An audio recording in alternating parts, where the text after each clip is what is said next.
হয়তো মুসা হতে পারবো না। তো মুসা আলাইহিস সালাম জিদের নবী ছিলেন বাবা, রাগের নবী।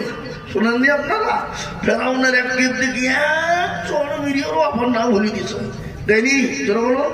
হ্যাঁ, তো মুসা আলাইহিস সালাম তিনি আল্লাহকে যখন বললেন যে আল্লাহ কেন দিছ না, আল্লাহ বলে মুসা শুনেন ওই মজলিসের ভিতরে যেমন একজন মানুষ নোংরা কাজ করে বসেছে রে মুসা, ও মুসা শোন, ওই মজলিসের ভিতরে একজন এমন মানুষ নোংরা কাজ করে বসেছে মুসা, আমি আল্লাহ পানি তো দেবই না, না জানি আমার গজব চলে গেল। মুসা সাল্লামের তো এমনি রাগ বাবা, আবার ইয়ার ভিতরে এই কাজ। মুসা নবীর হাতে কি ছিল?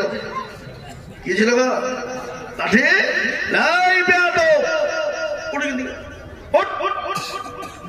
আল্লাহ তো পানি দিবেই না, না জানি গজব এলো বলি কেউ উঠে না। কি উঠবে? আমি যদি এই কটি মানুষের সামনে বলি আপনারা খুব ভালো মানুষ, তো কালকে অমকের বাড়ি অমক হয়েছে বাবা, কে করেছে বাবা, একটু হাতটা তো তুলবে কেন? দেখছে মায়ের মধ্যে একটাও ফুরবে না বাবা। তো মুসা আলাইহিস সালাম লাঠি নিয়ে পাইতারা করে কেউ একজন উঠলো না। কিন্তু যে মানুষটা অন্যায় করেছিল, নোংরামি করেছিল, খারাপি করেছিল, আল্লাহর কাছে দোকানাঘাত উঁচু করে দিয়ে বলে আল্লাহ জীবন আর কোনদিন অন্যায় করবো না, নোংরামি করবো না। আল্লাহ তোমার কাছে তওবা করে নিলাম, তওবায়ে নসুহা করে নিলাম। আল্লাহর কাছে হাতটা তুলে দোয়া করে বলে আইয়ুহাল্লাযীনা আমানু তুবু ইলাল্লাহি তাওবাতান নসুহা। মাবুদ গো, আমি অন্যায় করেছি, নোংরামি করেছি, পৃথিবীর কেউ জানে না, পৃথিবীর কেউ বলতে পারবে না, এতগুলো মানুষের সামনে আমাকে বেইজ্জতি তুমি করো না, এতগুলো মানুষের সামনে লাঞ্ছিত করো না। ও আল্লাহ জীবনে তওবা করে নিলাম, আর জীবনে কোনোদিন অন্যায় করব না। আল্লাহর কাছে দোকানে হাত তুলে দিয়ে চোখের পানি ফেলে দেয়। আল্লাহ ডাক দিয়া বলে ও বান্দা শোন, আমি সব সহ্য করতে পারি রে বান্দা, কিন্তু কোন বান্দা যদি অন্যায় করে, ত্রুটি করে, ভুল করে, পাহাড় সমতুল্য যদি গুনাহ করে ফেলে, আর একবার যদি বলে আল্লাহ আর জীবনেও কোনোদিন করব না, আল্লাহ বলে বান্দা আমি তোর সমস্ত জীবনের গুনাহ যা রয়েছে আমি আল্লাহ তোর তওবা করার কারণে আর চোখের পানির বদলে আমি ক্ষমা করে দিয়ে মাফ করে দিলাম। জোরে বলুন সুবহানাল্লাহ, জোরে বলুন সুবহানাল্লাহ। আল্লাহ কত বড় দয়ালু বাপ, কত বড়, জোরে বলুন। হ্যাঁ, আল্লাহ এত বড় দয়ালু, তিনি আরহামার রাহিমিন, তিনি তার বান্দাকে এতটাই ভালোবাসেন। বান্দা যদি হাজারো বার অন্যায় করে আর একবার যদি বলে আল্লাহ হবে না, আল্লাহ তার সমস্ত গুনাহকে মাফ করে দিতে পারে না, পারে না? জোরে বলুন। আমাদের সব থেকে বড় দুশমন কে গো? কে? ইবলিস, শয়তান। আল্লাহকে বলছে আল্লাহ তুমি আমাকে পাওয়ার দাও, বলে আরে শয়তান তোর কি পাওয়া নেবে, আল্লাহ আমাকে দাও, তো কি নেবি বল, বলে তিনটে পথ, ওটা তিনটে। এক নম্বর হলো আল্লাহ তুমি আমাকে আমার জীবনেও কোনোদিন তুমি মৃত্যু দিও না, কিয়ামত পর্যন্ত। ঠিক আছে, যা কিয়ামত পর্যন্ত মৃত্যু হবে না, এক নম্বর। দ্বিতীয় নম্বর কি? আল্লাহ তোমার প্রত্যেকটা বান্দার লগে লগে যেন আমি চোখের পলকে গোটা পৃথিবী ঘুরতে পারে, সে ক্ষমতা দাও, দিলাম। আর কি নেবে? আল্লাহ তোমার প্রতিটি বান্দা বান্দিকে যেন জাহান্নামের ভিতরে নিয়ে দিতে পারে। তো আল্লাহ বলে যা এটাও দিলাম, কিন্তু এটাও শোন আমি আল্লাহ কত বড় দয়ালু আর রহমান রহিম, তুই দেখবিনি? বলে কত বড়? ধর আমার বান্দায় 100 বছর বাঁচল, কত বছর? কত কথা বলো না? 100 বছর। 100-র মধ্যে 99 বছর গুনাহ করলো, থাকলো ক মাস? কত বছর থাকলো? 1 বছর। 1 বছরের মধ্যে বাপজি 11 মাস গুনাহ করলো, থাকলো ক মাস? 1 মাস। 1 মাসের মধ্যে 29 দিন গুনাহ করলো, থাকলো 1 দিনের মধ্যে 23 ঘন্টা গুনাহ করলো, থাকলো ক ঘন্টা? এক ঘন্টায় যদি বলে আল্লাহ আর জীবনেও কোনোদিন করবো না, আর জীবনেও হবে না, তো আল্লাহ বলছে যা তোর 99 বছর 11 মাস 29 দিন 23 ঘন্টার গুনাহ আমি আল্লাহ 1 ঘন্টায় ক্ষমা করে দিলাম। জোরে বলুন সুবহানাল্লাহ, জোরে বলুন না সুবহানাল্লাহ। শয়তান এরকম গিয়ে মাথায় হাত দিয়ে বলছে আল্লাহ এত গুনাহ করলো আর তুমি 1 ঘন্টায় ক্ষমা করে দিলি? হ্যাঁ, আল্লাহ বলছে এই শয়তান আমি ক্ষমা করবো না তো তুই করবে? হ্যাঁ, সে আল্লাহ কাজকে মুসলমান চিনে, সে আল্লাহ কাজ মানুষ চিনে, সে আল্লাহ কাজ মুসলমান যদি চিনত সেই মুসলমানদের আজকে দুর্দিন হতো। আজকে বলুন তো মুসলমানদের দুর্দিন না সুদিন? কথা বলেন না কেন? আজকে দুর্দিন। যেন কোনো প্রকারে কায়দা কৌশল করে ভাবছি মুসলমানদেরকে কিভাবে ফাঁসাবো, কি করে দেশ থেকে তাড়বো, কি করে মুসলমানদের মসজিদ মাদ্রাসা দখল করব, কোরআনকে শেষ করব, এর চিন্তাধারা ভাবনা বাবা, ঠিক না? বেরিয়ে চলে বলুন। হ্যাঁ, কিন্তু মুসলমানকে দেশ থেকে তাড়াবো, বের করে দিব, এই দেশটা তাদের বাপের লয় বাবা, এটা হলো মুসলমানদের দেশ। তার কারণ আমি আপনাদেরকে বলে দিই, মুসলমানরা এমনি এমনি দেশে আসেনি। পৃথিবীর সর্বশ্রেষ্ঠ মানব, যিনি পৃথিবীর সর্বপ্রথম মানুষ, প্রথম নবী, কি নাম গো? কি নাম?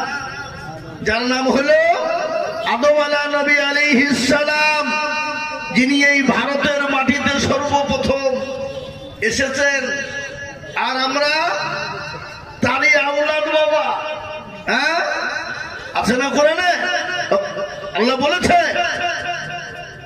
অথচ আমাদের কাজকে বুঝি ওদের কোনো ডকুমেন্টস নাই, ভারতে ওরা থাকতে পাবে না, এটা আমাদের হিন্দু রাষ্ট্র। তোর বাপের রাষ্ট্র এটা, মুসলমানদের রাষ্ট্র এটা, মুসলমানদের দেশ এটা। অত সহজ লয় আমাদেরকে ফুদিবার আমরা উড়িয়ে যাবো, সহজ লয়। আমাদের কি ডকুমেন্টস নিবা তোমরা? আজকে তোমাদের কায়দা কৌশল করে এশায়ের কলে লেগেছ মুসলমানকে বের করবো বলি, কিন্তু কেচে খুঁড়তে গিয়ে ভাবছি কেউ উঠে বেরিয়ে গেছে। শুনেছেন আপনারা? সেদিন আমি বলে গেছি এখানে 54 লক্ষ মানুষের ভিতরে 44 লক্ষ ওরা, হ্যাঁ, 10 লক্ষের ভিতরে বিদেশি, স্বদেশি, এদেশি, উদেশি, অমক তমক দিয়ে 10 লক্ষ মুসলমান দিয়ে বাবা। তার মধ্যে মুসলমানদের ওর ভিতরে সঠিক কাগজ আছে। আমাদের একটু ভুল আছে। কিরকম? আমাদের যখন মেয়েরা জন্ম নেয় তখন আমরা বলি আমিনা খাতুন, বিয়ে হয়ে গেলে বলে আমিনা বিবি, স্বামী মরে গেলে বলি আমিনা দেওয়া। ঠিক, এটা হয়েছে না? হয় না? ধরে বলুন। এইরকম ভুল ভ্রান্তিতে হয়তো কিছু মান গেছে, কিন্তু আমাদের সঠিকভাবে যদি ভাবছি ডকুমেন্টস দিয়ে যদি ফাইসালা করে, আল্লাহর রহমত করম আমি আপনাদেরকে বলে দিয়ে যাচ্ছি, হয়তো 100তে 1টা দিকে 2টো বেরোতে পারে। তাছাড়া আমাদের ডকুমেন্টস কি নিবে তারা? আমাদের কাগজ দিয়ে নয়, আমাদের ভারতেই যে জন্ম, আমাদের বাপ দাদা, তার দাদা, তার দাদার যদি ডকুমেন্টস চাই আমরা দিতে পারবো না? পারবো না? জোরে বলুন। যদি বলেন কি করে দিবেন গো? আছে প্রমাণ। প্রমাণটা কি? আমাদের তার দাদাকে আমরা তো এই দেশে মাটি দিয়েছি। কি দিয়েছি না দিইনি? কবর দিয়েছি কিনা? কবরকে খনন করে তাদের হাড়গুলাকে গুছিয়ে তুলি মেশিন দিয়ে ভালো করে রিসার্চ করে যদি দেখি এরা কোন দেশের লোক, পাওয়া যাবে না? যাবে না? কিন্তু আমরা যদি এটাকে ঘুরিয়ে বলি তো তোদের কি আছে দেখা? তোদের তো শেষ। তোরা তো আগুন দিয়ে জ্বালিয়ে পুড়িয়ে সব ছাইতে ফেলেছিস। কি বুঝছেন আপনারা? বলুন, আপনার আছে কিছু? হ্যাঁ, আজকে মুসলমানদেরকে দেশ থেকে তাড়াবা, আজকে মুসলমানদেরকে বের করবা, আজকে মুসলমানরা বিদেশি। আদবানির বাড়ি হলো পাকিস্তান, ইন্ডিয়া এসে হলো স্বদেশী। হ্যাঁ, অটল বিহারের বাড়ি হলো পাকিস্তান, ভারতে এসে হলো স্বদেশী। সোনিয়া গান্ধীর বাড়ি হলো ইটালি, ইন্ডিয়া এসে হয়ে গেল স্বদেশী। জ্যোতিবাবুর বাড়ি হলো বাংলাদেশ, ভারতে এসে হলো স্বদেশী। বুদ্ধবাবুর বাড়ি হলো বাংলাদেশ, ইন্ডিয়া এসে হলো স্বদেশী। মিঠুন চক্রবর্তীর বাড়ি হলো বাংলাদেশ, ভারতে এসে হলো স্বদেশী। অধীর রঞ্জন চৌধুরীর বাড়ি হলো বাংলাদেশ, ইন্ডিয়া এসে হলো স্বদেশী। প্রণব বাবুর বাড়ি বাড়ি হলো বাংলাদেশ, ভারতে এসে হলো স্বদেশী, বিমান বসুর বাড়ি হলো বাংলাদেশ, ইন্ডিয়া এসে হয়ে গেল স্বদেশী, আর আমরা ইন্ডিয়াতে জন্ম নিয়ে আমরা হইলাম বিদেশি। হ্যাঁ, সিংহরার ভিতরে আলু ঢুকলো কি করে বাবা? এ বাবা, আলু ঢুকলো কি করে? এর ভিতরে গোলমাল আছে না নাই চলো বলো। কিন্তু শোনেলেন, এটাও জানিয়ে দিয়ে যায়, ভারতবর্ষের মুসলমানরা ভিখারি নয় বাবা।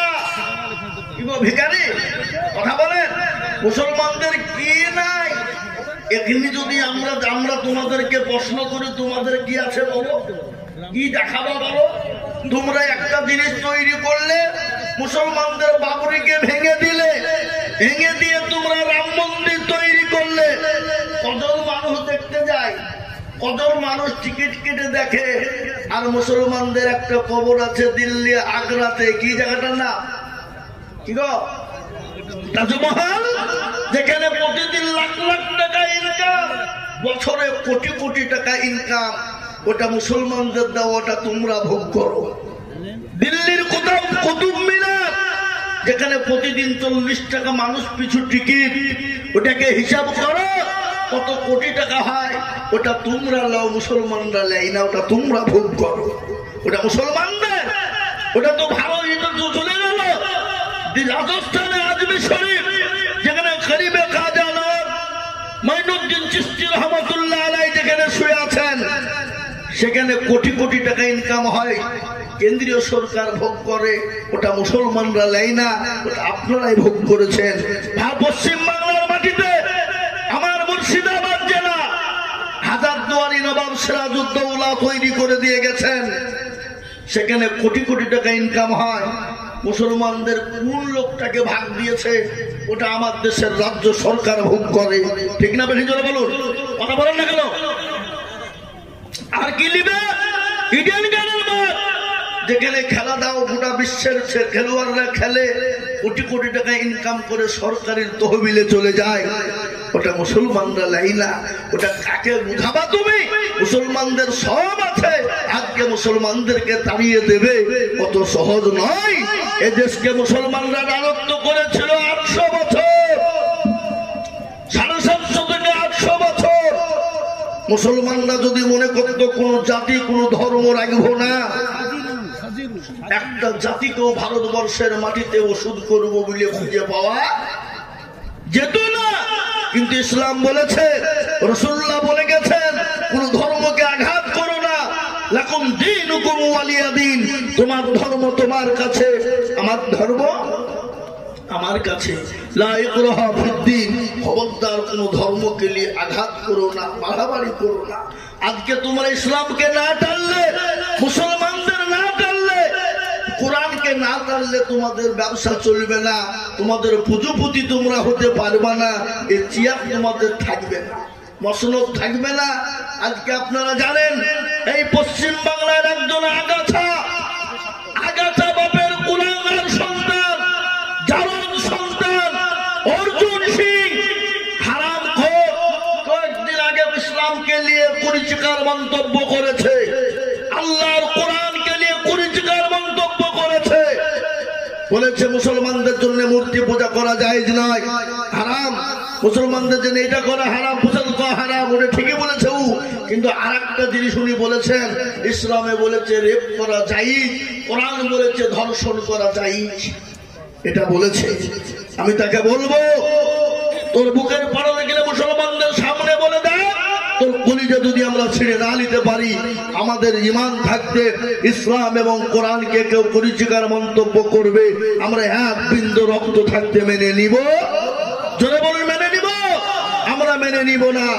আজকে এটা বলে দিয়ে যায়, কোরআনের বিরোধিতা যারা করেছে, আল্লাহ তাকে দুনিয়ার জমিনে নাস্তে নাবুদ করে দিয়েছে। দিল্লির জমিনে অসীম রেজা কোরআনের বিপক্ষে বলেছিল 26টা কোরআনের ভুল রয়েছে, সুপ্রিম কোর্টে আপিল করেছিল, সুপ্রিম কোর্টে বলেছিল 26টা কোরআনের আয়াতকে বাদ দিতে হবে।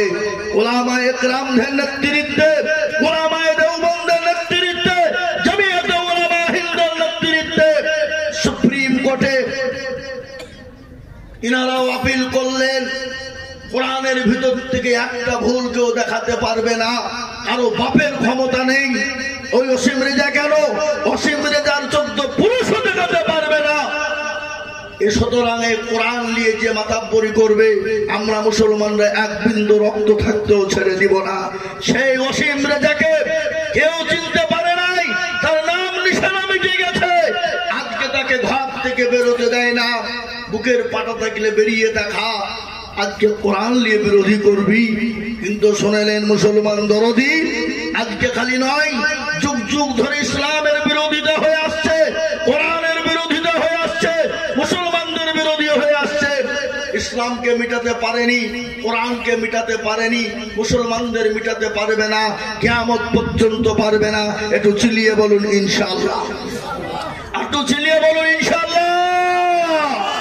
এই কোরআনের মালিককে আল্লাহ নিজেই বলেছেন, ইন্না লাহনু নাযালনা যিকরা ওয়া ইন্না লাহু লাহাফিজুন। আল্লাহ বলেন কোরআনের মালিক আমি আল্লাহ। পৃথিবীর জমিনে কেউ যদি হেফাজত না করে, আমি আল্লাহ কোরআনের মালিক। এই কোরআনের দায়িত্ব আমি আল্লাহ নিলাম। এই কোরআনের হেফাজত আমি আল্লাহ কি দিয়ে কিভাবে করব, আমি আল্লাহ ছাড়া পৃথিবীর কেউ বলতে পারবে না। মুসলমান দরদি,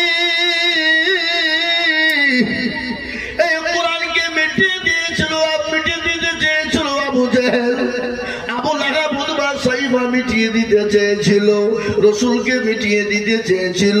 আল্লাহ জানিয়ে দিয়ে বলেন, নবী গো, আজকে যারা আপনাকে মিটিয়ে দিতে চায়, যারা কোরআনকে মিটিয়ে দিতে চায়, আমি আল্লাহ তাদেরকে মিটিয়ে দিব। তাদের নাম নিশানা লাওয়ার মতন কোন লোক থাকবে না। মুসলমান, আজকে বলুন তো কোন জাতি কোন ধর্মের মানুষ আছে আবু জেহেল ছেলের নাম রাখে না, ফেরাউন রাখে না, নমরুদ রাখে না? মুসলমান, তারা জানে পৃথিবীর জমিনে 1 নম্বর শয়তান ছিল এরা। এই জন্য আজকে অন্য জাতির এত কষ্ট হয়েছে বাবা। তাই আমি আপনাদেরকে বলবো, বাপ ও দরদি মুসলমান আল্লাহ ওয়ালারা, ও ঈমানওয়ালা কলবাওয়ালারা, এ কোরআন ছিল, আছে, আগামী তো থাকবে ইনশাআল্লাহ। কেউ শেষ করতে পারবে না, কারো বাপের ক্ষমতা নাই। জোরে বলুন আরেকবার ইনশাআল্লাহ। মুসলমান, এ কোরআনের জন্য সাহাবায়ে কেরামরা মার খেয়েছেন, বিবিকে বিয়ে করে দিয়েছেন, সন্তানকে ইতিম করে দিয়েছেন, এমনকি প্যারা নবী পর্যন্ত তাইফের ময়দানে রক্ত দিয়েছেন, উহুদের প্রান্তে দান্দার মোবারক শহীদ করেছেন, বদরের প্রান্তে মার খেয়েছেন। আল্লাহ নবী কোরআনের জন্য কলেমার দাওয়াত দিতে গিয়ে তাইফের ময়দানে রাসূলুল্লাহর উপরে তো অত্যাচার করা হলো, এত অত্যাচার জুলুম হলো, নবীর উপর স্টিম রুলার চালানো হলো। আল্লাহ বলে, নবী গো, আপনি কোন টেনশন করবেন না গো রাসূলুল্লাহ, আমি আল্লাহ রয়েছি, আপনাকে মক্কা জমিনে থাকতে হবে না। মক্কার জমিনে আপনাকে থাকা লাগবে না। এই মুহূর্তে আপনি মক্কা ছেড়ে মদিনার পথে চলে যান। রাসূলুল্লাহ মক্কা ছেড়ে মদিনার পথে যাবেন। কাফের বেঈমানরা নবীকে যেতে দেবে না, নবীকে রেগে মেরে দিবে, নবীকে শেষ করে দিবে। কিন্তু বলুন তো, মারনেওয়ালাকে, একটু জোরে বলুন, জিন্দা রাখনেওয়ালাকে? আল্লাহ যদি কাউকে মারে, পৃথিবীর কেউ তাকে বাঁচাতে পারে? আর আল্লাহ যাকে বাঁচিয়ে রাখবে, পৃথিবীর কেউ তাকে মেরে দিতে পারবে না। ইজ্জতের মালিক আল্লাহ, বেইজ্জতির মালিক আল্লাহ, মেরে দেওয়ার মালিক আল্লাহ, বাঁচিয়ে রাখার মালিক আল্লাহ। এই দেখেন কোরআন, করুন আল্লাহর কোরআন বলেছে, বাবা কুলিল্লাহুম্মা মালিকাল মুলক তুতিল মুলকা মান তাশা ওয়া তানজিউল মুলকা মিম্মান তাশা ওয়া তুইজ্জু মান তাশা ওয়া তুজিল্লু মান তাশা বিয়াদিকাল খায়র ইন্নাকা আলা কুল্লি শাইইন কাদির। এ বাবা, সবের মালিক কে? জোরে বলুন। ইজ্জত বেইজ্জতের মালিক, সম্পদ দেওয়ার মালিক, কেড়ে নেওয়ার মালিক কে?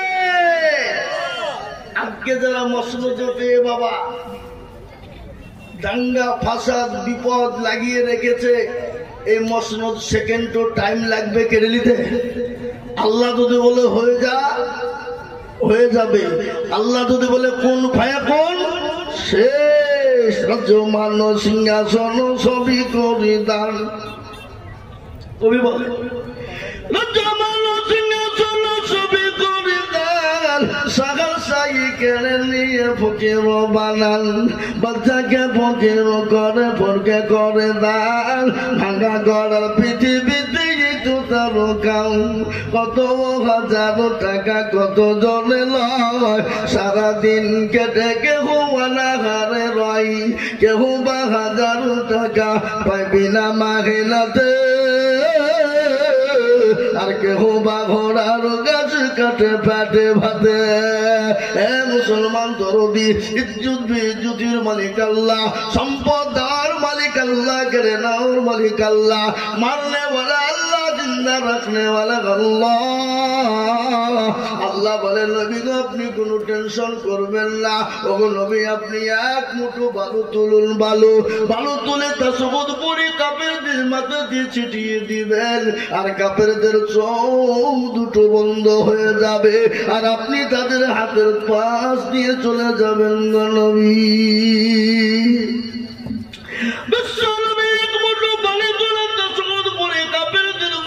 ছিটিয়ে দিলেন, কাফেরদের চোখ দুটো বন্ধ হয়ে গেল। আল্লাহ জানিয়ে দিয়ে বলেন নবী গো আপনি নিক্ষেপ করলেন, আমি আল্লাহ বন্ধ করে দিলাম। ওয়ামা রামাইতা ইয রামাইতা ওয়ালাকিন্নাল্লাহ রামা। নবী গো আপনি বালি নিক্ষেপ করে দিলেন, আর আমি আল্লাহ তাদের চোখ দুটো বন্ধ করে দিলাম। ও রাসূলুল্লাহ আপনি চলে যান। ও মুসলমান নবী রাস্তায় যাবে, কত বাধা কত বিপদ রে বাবা, কত আছে না? এই বাবা আছে না নাই? আজ নবী গো আমার বানায়া বাজার, হিজরত করিয়া চলেন মদিনায়। আজ নবী গো আমার ঘরায়া বাজার, শুয়ে আছে সোনার মদিনায়। আব্দুল্লাহ বিশ্ব হতে মায়া মেলুন সেখানে জন্ম নিলেন নবী মক্কাতে। আর নবী গো আমার বানায়া বাজার, হিজরত করিয়া চলেন মদিনায়। আজ নবী গো আমার ঘরায়া বাজার, শুয়ে আছে সোনার মদিনায়। নবী বলে হযরত আলী যাবি জেলে গালি, নবী বলে হযরত আলী যাবি জেলে গালি, আমার বিছানায় শুয়ে যাও। আজ নবী গো আমার ঘরায়া বাজার, হিজরত করিয়া চলেন মদিনায়। আজ নবী গো আমার বানায়া বাজার, শুয়ে আছে সোনার মদিনায়। ওই নবীর নামে দুরূদ পড়িলে, ওই নবীর নামে দুরূদ পড়িলে হাবিয়ে দুজক নিভে যায়। আর নবী গো আমার ঘরায়া বাজার, হিজরত করিয়া চলেন মদিনায়। আজ নবী গো আমার বানায়া বাজার, শুয়ে আছে সোনার মদিনায়।